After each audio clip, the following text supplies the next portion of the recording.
گل ناچیده عنوان غزلی است از حبیب سادات.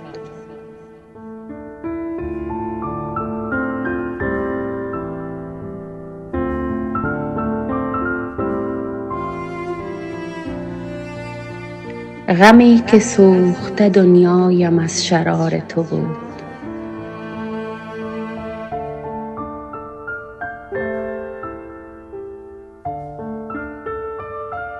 غمی که سوخته دنیایم از شرار تو بود. تنم که سود و فرو ریخت غصه بار تو بود.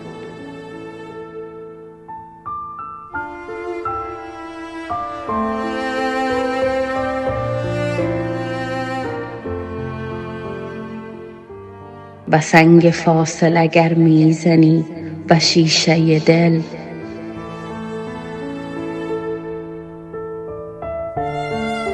به سنگ فاصله گر میزنی به شیشه دل، مگر شکستن آیینه در قرار تو بود.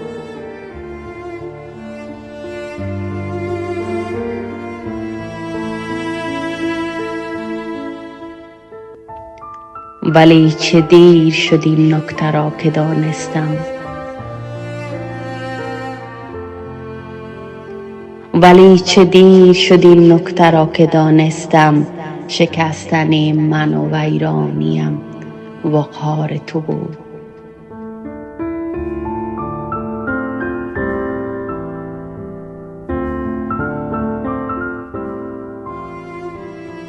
شبی نخفت دمی از ری تو تفره نرفت، شبی نخفت دمی از ری تو تفره نرفت. نگاه ناظرم از بس در انتظار تو بود.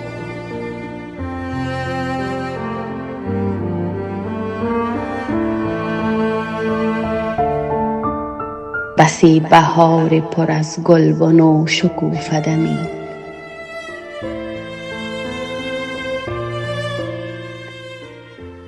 بسی بهار پر از گلبن و شکوفه دمید.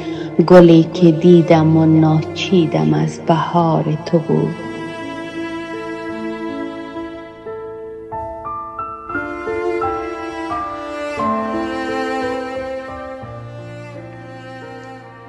به خاطر آر که در روزگار تنهایی،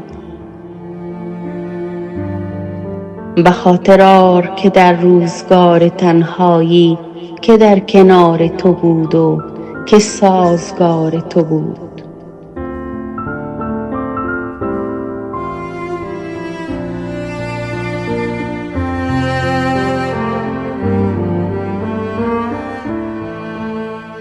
به جان نثاری و خوبی بگو تو را که کدام،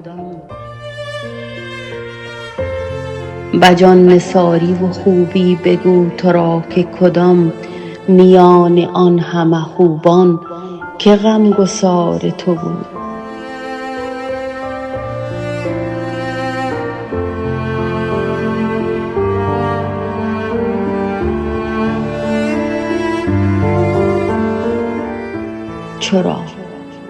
چرا کجا ز چه رو مایه کم نما شده ای؟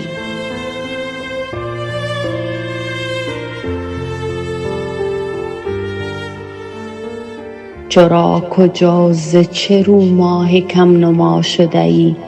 ز چشم خسته که اموار اشک بار تو بود، ز چشم خسته که هموار اشک بار تو بود.